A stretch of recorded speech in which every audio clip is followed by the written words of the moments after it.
For over half a century, Canada and the United States have built cars in prosperity together. The story begins long before NAFTA or the US-Mexico-Canada Agreement.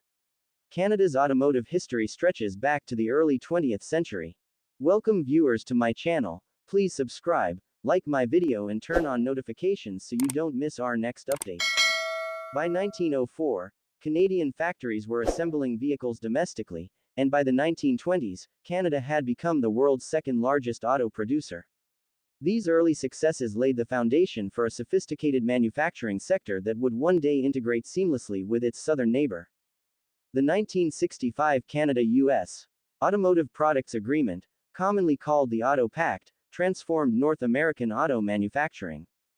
By eliminating tariffs on vehicles and parts crossing the border, the agreement allowed manufacturers to optimize production and locate facilities where labor was most efficient. Canadian plants produced engines and transmissions that ended up in American cars. U.S. plants provided specialized components back to Canada. The result was a continent-spanning industrial ecosystem that sustained high-quality jobs, fostered innovation, and stabilized local economies. Labor unions played an equally critical role.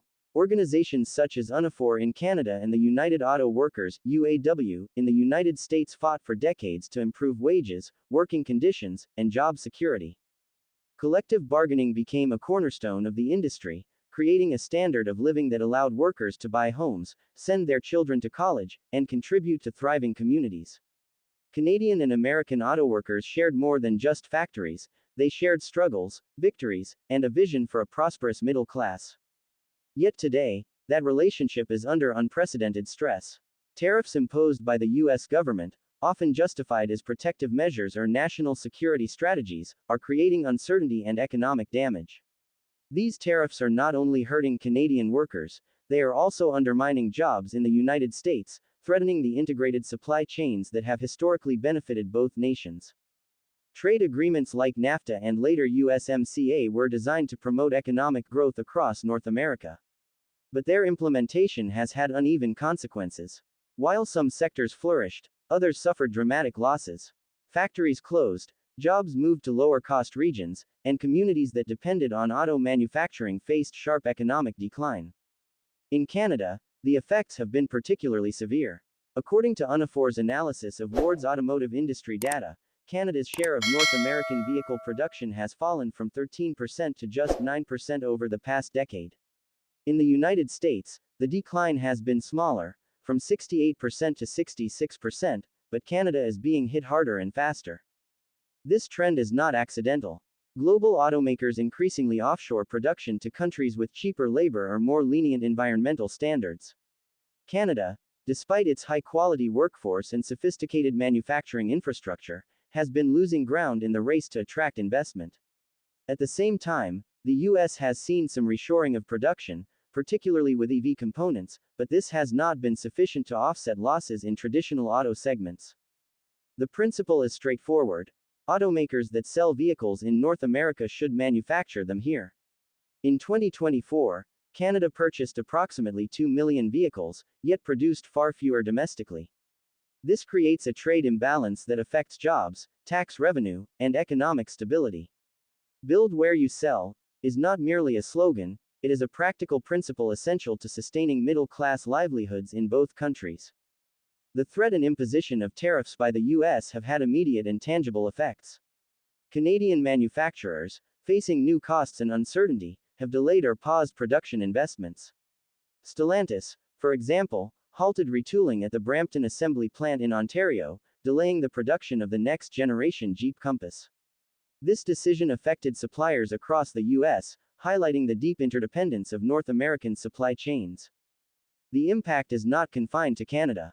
Within hours of President Donald Trump's April 3, 2018, announcement of auto tariffs, Stellantis temporarily idled the Windsor assembly plant. That facility, which has produced minivans for U.S. and Canadian families since 1983, relies heavily on U.S.-made engines and mostly American-sourced components. The layoffs were felt on both sides of the border, demonstrating that punitive tariffs against a close ally inevitably ripple through interconnected industries.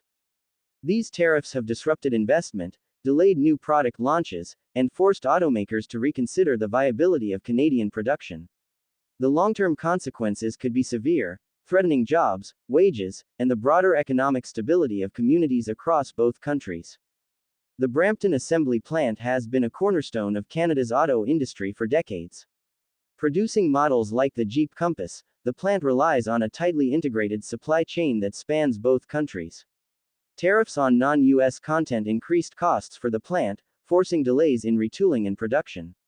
The ripple effects reached suppliers in Michigan, Ohio, and Indiana, illustrating how Canadian production decisions directly influence US factories. Windsor has been synonymous with minivan production for over 40 years. Employing thousands of workers, the plant produces vehicles for families across North America. The announcement of tariffs caused temporary layoffs, affecting both Canadian and US workers. This situation underscores a key reality: targeting a trading partner through tariffs is not a zero-sum game. The pain is shared across borders, often disproportionately affecting those who have the least capacity to absorb it, workers and local communities. The major American automakers, Ford, General Motors, and Stellantis, have also felt the impact. Delays in Canadian production reverberate through their US plants, slowing assembly lines, disrupting supply chains, and increasing operational uncertainty. While tariffs may be intended to protect US jobs, they often produce the opposite effect, destabilizing industries that are fundamentally integrated across borders. It is essential to recognize the unique nature of the US-Canada auto relationship. Unlike any other international trade partnership, the two countries have a nearly balanced auto trade.